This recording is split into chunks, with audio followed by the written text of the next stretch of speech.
ভাবুন তো, একটি সাপ যে সাধারণ কোনো প্রাণী নয়, সে যুগে যুগে নবীদের পাশে থেকেছে, অলৌকিক ঘটনাগুলোর সাক্ষী হয়েছে, এমনকি কোরআনের আয়াতকেও রক্ষা করেছে।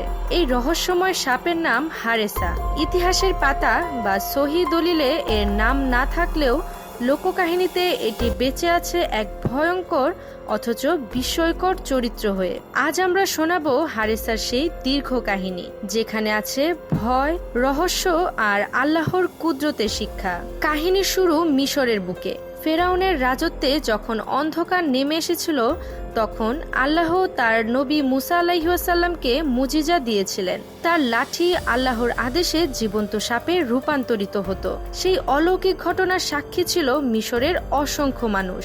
আর লোককাহিনী বলে, সেই যুগেই দেখা দিয়েছিল হারেসা নামের এক অদ্ভুত সাপ। তার চোখে ছিল অদ্ভুত দীপ্তি আর চলাফেরায় ছিল এক রহস্যময়তা। মুসা আলাইহিসসালাম এর অলৌকিক ঘটনাগুলোর মাঝে সে যেন এক অদৃশ্য পর্যবেক্ষক হয়ে থাকত।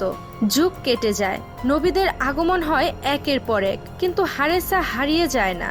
শত শত বছর ধরে সে যেন বেঁচে থাকে অদৃশ্য এক দায়িত্ব নিয়ে। লোককাহিনী বলে, আল্লাহর নির্দেশে বা রহস্যময় কোনো ইশারায় তার দায়িত্ব ছিল নবীদের উত্তরাধিকার রক্ষা করা। আর এই দীর্ঘ যাত্রার এক পর্যায়ে হারেসা এসে পৌঁছে যায় মক্কার বুকে। তখনও কোরআন নাজিল হয়নি। মক্কার বাতাস ছিল অন্যায়, কুফর আর নির্যাতনের আগুনে ভরা। আবু জাহেল আর তার সহযোগীরা নির্যাতন চালাতো নবী মুহাম্মদ সাল্লাল্লাহু আলাইহি ওয়াসাল্লামের উপর। তারা কাদা ছুড়ে দিত, আবার আঙিনায় তাকে লাঞ্ছিত করত, এমনকি হত্যার পরিকল্পনাও করেছিল।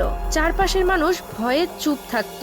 সেই অন্ধকার সময়ে হারেসা যেন কাবার কোণে অবস্থান করত, পাহারাদারের মতো। একদিন আবু জাহেল আবার নবীজি সাল্লাল্লাহু আলাইহি ওয়াসাল্লামকে অপমান করতে চাইল কাবার আঙিনায়। তার হাত থেকে ভেসে আসছিল নিষ্ঠুরতা, কিন্তু হঠাৎ চারপাশ থমকে গেল। অন্ধকার থেকে বেরিয়ে এলো হারেসা। তার চোখে জ্বলছিল অগ্নিশিখার মতো লাল আভা, আর মুখে ভয়ঙ্কর ফোঁস ফোঁস শব্দ। আবু জাহেল মুহূর্তেই পিছিয়ে গেল, ভয়ে তার শরীর কেঁপে উঠল। সেদিন নবীজি সাল্লাল্লাহু আলাইহি ওয়াসাল্লাম আল্লাহর রহমতের রক্ষা পেলেন। আর হারেসা যেন প্রমাণ করলো যে সে কেবল একটি সাপ নয়, বরং অদৃশ্য এক রক্ষক। কিন্তু এখানেই শেষ নয়। নবুয়তের পর কোরআনের আয়াত একে একে নাজিল হতে শুরু করলো। সেই আয়াতগুলো কাবার ভিতরে সযত্নে রাখা হতো। আবু জাহেল ও তার সহযোগীরা পরিকল্পনা করলো এই আয়াতগুলো ধ্বংস করে দিতে হবে। তারা রাতে গোপনে ঢুকে পড়লো কাবার ভিতরে।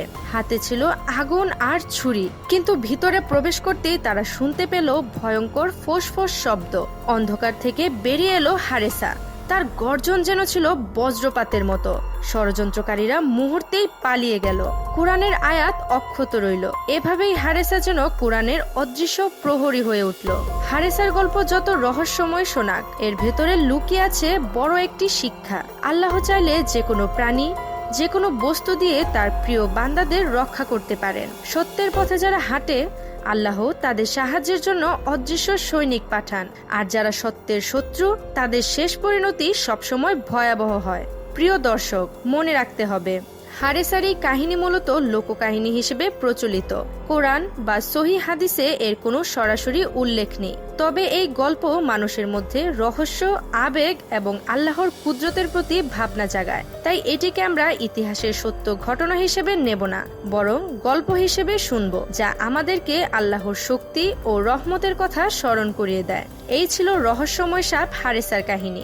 আপনাদের কেমন লাগলো কমেন্টে জানাতে ভুলবেন না।